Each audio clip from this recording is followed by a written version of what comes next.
வந்துட்டு. நேத்துலாம் வந்துட்டு எங்க ரிலேஷன்லாம் வந்துருந்தாங்க. ஊர்ல வந்துருந்தாங்க வந்து. ம். பிரபுஜி ஆ பிரபுஜி அவன் சொல்லுப்பா. நேத்து ஒரு விஷயம் சொன்னான். நேத்து ஒரு விஷயம் சொன்னான் பிரபுஜி வந்துட்டு. நான் வந்து கிளாஸ் கேட்கறது பார்த்துட்டு வீட்ல இருக்கிறவங்கலாம் சொன்னாங்க வந்துட்டு, "இவன் என்னன்னே தெரியல. எப்ப வந்துட்டு ஒரு நாமத்த கேட்டுன்னு உட்காந்துட்டே இருக்கான். சாமியார் ஆயிட்டான் இப்பயே வந்துட்டு இவன். இவன் வந்துட்டு ஒரு இது இல்ல வந்துட்டு யூஸ் இல்ல வந்துட்டு. எப்ப பார்த்தாலும் ஹரே கிருஷ்ணா நாமம் சொல்லிட்டு ஏதோ கிளாஸ் பார்த்துட்டே இருக்கான் டெய்லி வந்துட்டு." அது சொல்றாங்க வந்துட்டு. நான் சொன்னேன் வந்துட்டு, நான் மாமா கிட்ட சொன்னேன் வந்துட்டு, "மாமா அதெல்லாம் ஒண்ணும் இல்ல மாமா. கிளாஸ் வந்துட்டு இது வந்து பகத் கிளாஸ் மாமா வந்துட்டு. கிருஷ்ணனை பத்தி நான் நினைக்கிறேன் வந்துட்டு." அதான் சொன்னேன் வந்துட்டு, உனக்கு என்னடா வயசாச்சு? இப்ப நாங்களாம் எப்படிடா இருக்கோம்? சிக்கன் மட்டன் எல்லாம் எதுவுமே சாப்பிட மாட்டேங்கிற நீ. நீ இப்பயே செம ரேட்னு எப்படி ஒண்ணுத்துக்கு யூஸ் இல்ல. நீ வந்து ஒல்லியா இருக்க. நீ இப்படி இருந்தா எப்படி ஆர்மி போ, எப்படி நீ போலீஸ்லாம் இப்படி ட்ரை பண்ணு கேட்டாங்க. இல்ல ப்ரோ நான் வந்து ஆர்மி இப்போ நேற்று தான் போயிட்டு வந்தேன். நேற்று செலெக்ஷனுக்கு போனேன்.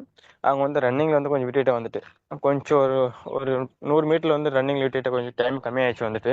சரி நெக்ஸ்ட் செலெக்ஷன் ஒன்று இருக்கு, எனக்கு கோர்ஸ் கார்டு ஒன்று இருக்கு வந்துட்டு. அது ப்ராக்டிஸ் பண்ணிட்டு இருக்கேன் வந்துட்டு. இப்போ எக்ஸாம் எழுதி இருக்கு வந்துட்டு. இப்போ ப்ராக்டிஸ் பண்ணிட்டு இருக்கேன். ஆனா இவங்க என்ன சொல்றாங்கன்னா வந்துட்டு, எதுக்கு நீ இது பண்ற வந்துட்டு, உனக்கு என்ன இதனால யூஸ் இருக்கு சுஜித் இப்ப பசங்க. சுஜித் குமார், நான் உங்களுக்கு ஒரு சஜஷன் சொல்றேன். ஆ என்ன அப்படின்னா, பகவத்கீதை கிளாஸ் கேட்கும்போது பகவத்கீதை கிளாஸ் கேளுங்க.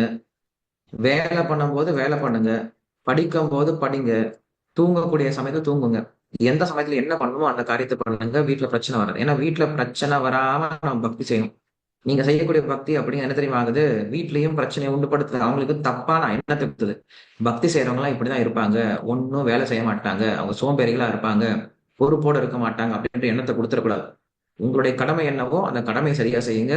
இப்ப வந்து நீங்க எதுக்காவது பிராக்டிஸ் பண்றீங்க, எதுக்காவது நீங்க ட்ரைனிங் எடுத்துட்டு இருக்கீங்கன்னா அந்த ட்ரைனிங்கை சரியா முயற்சி பண்ணுங்க. அந்த ட்ரைனிங் நீங்க முயற்சி பண்ணும்போது இப்ப நீங்க மாமிசம் சாப்பிட்ற அதெல்லாம் நீங்க ஃபாலோ பண்ணணும் அப்படின்ற அவசியம் கிடையாது. வெஜிடேரியன் ஃபுட்லயே நம்ம அதெல்லாம் கொண்டு வரலாம். ஸோ சாஸ்திரத்துக்கு முரண்பாடான காரியத்தை பண்ணாதீங்க. அதே போல வெறும் ஆன்மீக செயல்ல மட்டும் நம்ம ஈடுபட முடியாது. நீங்க கோயில இருந்தீங்கன்னா முழு நேரத்துல என்ன பண்ணலாம்? கிருஷ்ணரை பத்தி கேட்டுட்டு கிருஷ்ணர்கிட்டயே இருந்துட்டு இருக்கலாம். நம்ம வீட்டுல இருக்கும்போது வீட்டுல இருக்கவங்க சொல்லக்கூடிய காரியத்தையும் நம்ம செஞ்சுதான் ஆகணும். அவங்களுடைய ஒரு சில வார்த்தைகளை கேட்டுதான் ஆகணும்.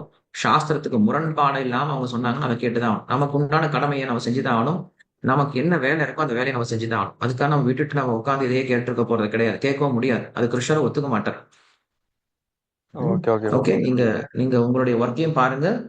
நீங்க பகவத்கீதை கேட்கும் போது சார் பகவத்கீதை கேளுங்க. ஏன்னா பகவத்கீதை அதான் நம்ம சொல்லி கொடுக்குற கிருஷ்ணர். உங்களுக்கு விதிக்கப்பட்ட கடமையை செய்யுங்கன்னு தான் கிருஷ்ணர் சொல்றார். அதனால நம்முடைய கடமையை நம்ம செய்யலாம். ஒரு குருவுடைய வழிகாட்டுதல் கீழே செய்யலாம். நமக்கு பக்தி செய்யும் போது பக்தி செய்யறோம். நம்முடைய கடமை செய்யும் போது கடமை செய்யறோம். ரெண்டையும் போட்டு குழப்பிக்க வேண்டாம். ஓகே. ஓகே. சரி.